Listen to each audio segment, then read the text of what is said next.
Hi everyone, it's Heidi and I'm back again with another project for you. And I'm Heidi Smith. I'm an independent Stampin' Up! Demonstrator here in the United Kingdom, in the Midlands, Warwickshire and Worcestershire.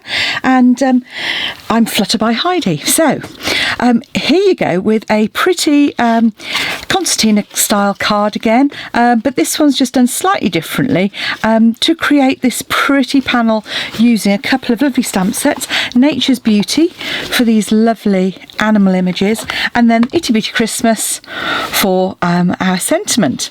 It's great because, as you can see, it stands like so. So it really stands up well on a mantelpiece as a special card for people. You're just going to need some scraps of designer series paper, literally a couple of strips. One is about 4 centimetres, the other is about 2.5, so it doesn't take a lot of paper. So you can choose whatever stamp set. This is a fabulous one to use because it has got sentiments that go with all sorts of punches, ones that are included for ones for tags, so to and a from, lovely little sentiments, so that's great. And then I've just hand cut some of the images from Nature's Beauty. So let's get started.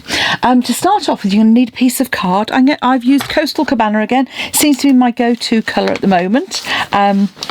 I think it's just a really pretty colour. You want a piece that is 14 centimetres by 24 centimetres. So I'm going to cut my card at 14. No, I'm going to cut my card at 24 actually to start off with. So I'm trying to work out how to minimise my wastage. So let's cut it at 24. And then again on the short side at 14 centimetres. I will be putting the inches measurements once I've worked them out on my blog. Haven't actually done them on this one yet. Hopefully by the time I've posted I'll be able to. And then we're going to do some scoring. So you are going to score at 3.5. So on the new trimmer, that's on the right hand side here, we can do that.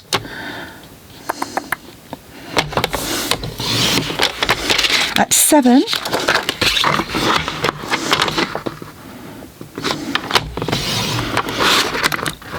at 10.5, 14, and then again at 19. Like so.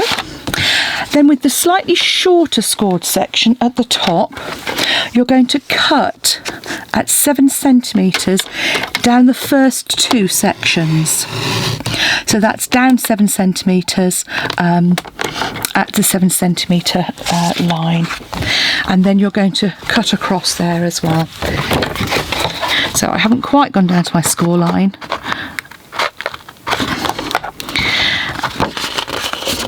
And you're taking away this left hand, as you look at it, this left hand piece here. And obviously you could do that on your trim if you wanted to. It's a nice neat cut.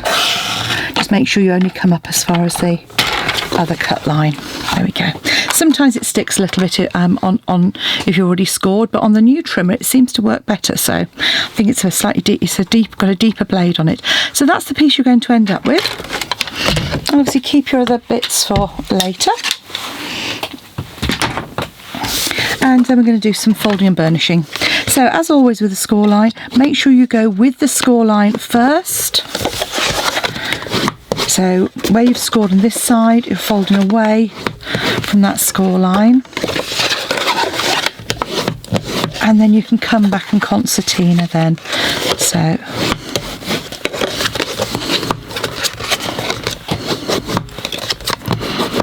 that's our basic concertina. So it's a bit of a sidestepper kind of card really, I suppose, rather than the concertina.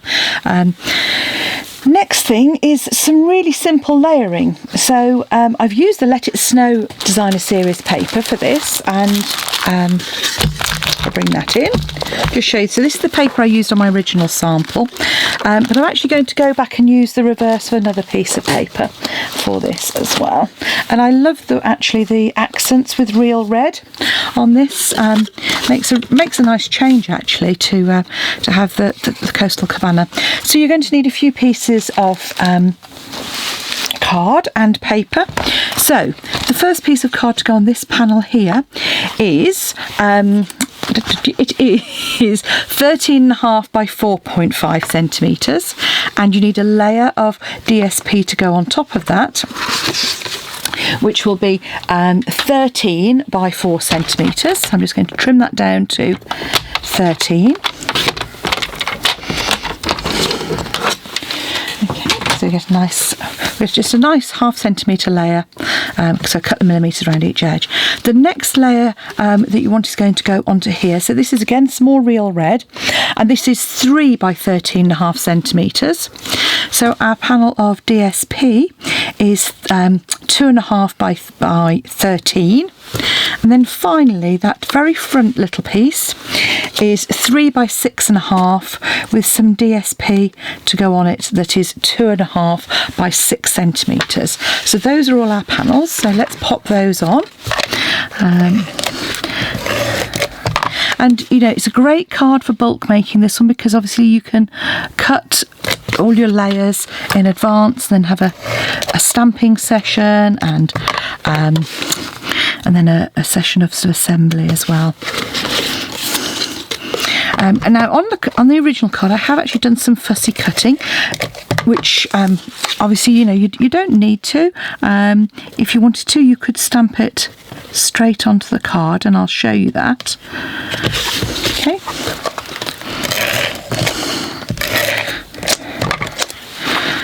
Again, just pop our layer of DSP just in there, and then our front one.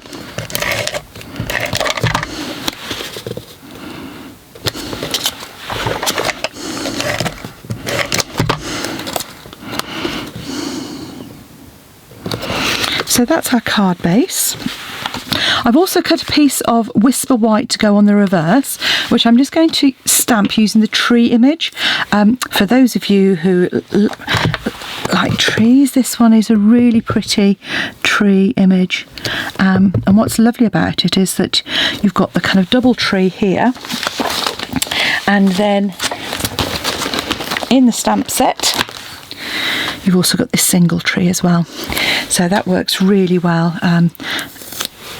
for this project. You can just, you know, use as much or as little as you like to decorate that back panel. I often, when I've put a sentiment on the front, I often don't necessarily put a sentiment on the back, but I do like to have a panel, particularly at Christmas, where you might want to write something on there. So that's our basic card made. So let's have a look at our panels. So our panels are card. I've actually gone for a narrower border on these, so just so we get that little sort of hint. So I've got 3 pieces of card. The first piece I've got is real red, and that is 10 by 6.5. This next piece of Coastal Cabana is only a couple of millimetres shorter, so this is 9.8 centimetres by 6.2, and that just gives you this really, so like just literally a millimetre around there. Then we've got our stamping panel, which is 9.5 by 6 centimetres, and on this I'm just using Memento black ink, and I've taken my lovely deer dough image, ink it up really well, and just pop that in the centre there. Then I'm taking my sort of almost what I would call shrubbery image, and just pop that to either side like so. And then I come in with my Delicata silver. So this is this beautiful silver that's in the catalogue, and I'm using this sort of snow image, and I'm just coming up from the bottom like so, and that gives you a lovely snowflake image. You can just pop a little bit extra on the top if you want. That takes a little longer to dry, so I'm just going to leave that there. I'm actually going to pop in just a little bit more down here. There we go, just behind that little bush. It looked a little bit odd without it. So I'm going to pop that to one side to dry, and while that's drying, then we can just take the time, and I've already stamped a couple of images in advance, and that's because I'm so mucky I get in a mess. And all I'm doing is fussy cutting this out. So again, just coming round, and she's such a pretty doe, this one. She's a lovely looking creature. I don't have many of the large, I mean, we have plenty around where I live, but I regularly see munkjack deer on my way to work in the morning. I know exactly what spot I'm going to see them in, and invariably I see them. So pretty much, certainly 2 or 3 times a week, I reckon, I have a munkjack dashing across in front of me. So unlike a lot of other people, I actually take it a little bit steady down the lane at the back of my house, because I certainly don't want to have that munkjack on the front of my car. And in fact, this week was fabulous. For the first time in ages, I had a hare dash out in front of me. I used to see them boxing in the spring. I hadn't seen them for a couple of years. I was a little bit concerned that maybe we'd lost our hares, but no, lo and behold, a hare came dashing out in front of me. And they're so distinctive. I do love hares. They're really... I love those incredibly long ears and those incredibly long legs. That's what sort of gave it away today. So all I'm doing is I'm not going up in each individual leg. I'm just going up, as you can see, just between the main pair of legs. I've also got my little bunny here. Now again, depending on what you wanted to do, you could always colour these in if you wanted to. I just rather like the line art image. Stuff black and white look really effective. Here I am wittering away. This is where if I was a little bit, I'm quite honest, if I had a bit more time to get to spend on technology, this is where I'd probably do some clever whizzy stuff to speed it up. But on the other hand, I quite like that I do it real time for you, because at least that way you know how long a card is going to take you. So with this deer, this is just a quick tip for you. All I'm going to do is I'm going to shape this, and I'm doing it just in the palm of my hand with the opposite end of my scissors, just to round that image slightly. So I don't want it kind of really shaped, but just a little bit rounded. And all I'm going to do is cut some of the edge strips. These are on my mini dimensionals into little pieces. You could use obviously our strips of 3D foam strips if you wanted to as well. Make sure you take the backing off. It does tend to help with the sticking. Full. Right, okay. So there we go. I've got a few dimensionals there. I'm going to pop a couple of full-size dimensionals in the middle there.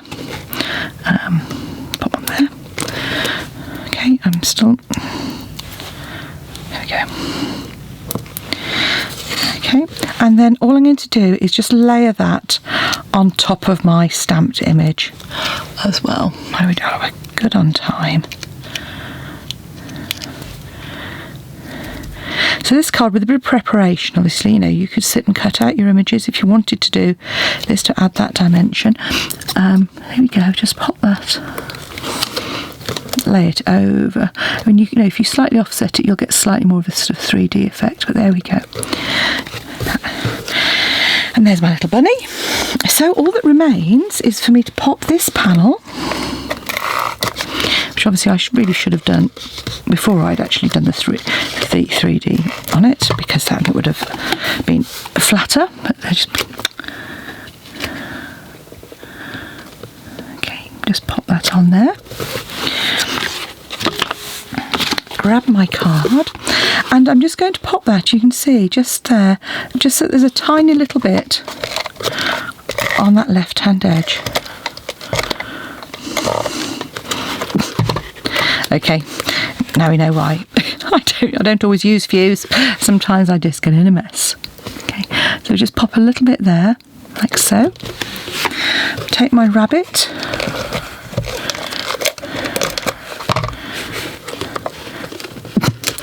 Managed to stick to the front. Okay, and I'm just going to pop my rabbit just on the front corner there, like so. If you've got some of the fabulous puff paint, you could always use that to add a bit of detail onto the rabbit's tail. And then all it's left is to create our sentiment. So I've just got a scrap of Whisper White here.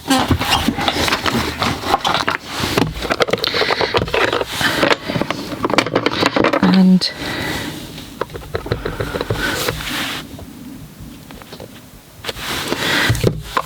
I've squished that a little bit. Waffed about to dry it. This is where I hope it dries quickly. So I'm just going to hold on to this at the side here. And all I've done is just freehand cut this.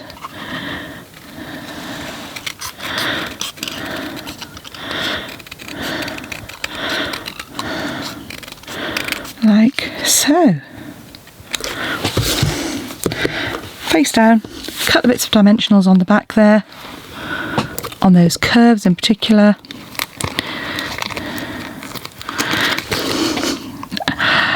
Making a mess of this today. Dimensionals are not my friend today. Dear me. What have I done to upset them? Okay, here we go. Right, find where I put my card.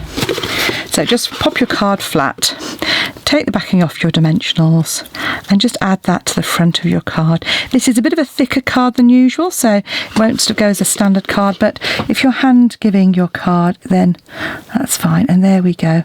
Lots of love at Christmas for a pretty pair of cards. So which one do you prefer? Do you like the ones with the funky modern trees or the traditional snow? I don't know which ones I prefer. Whichever you prefer, pop along to my shop to buy the products, which is heidismith.stampinup.net, or go along to my blog at flutterbyheidi.co.uk. You can see the details there, and you can follow the links with the different products to purchase them in my shop. Thanks for watching. Come back and see me again soon, and enjoy your Christmas card making. Bye bye.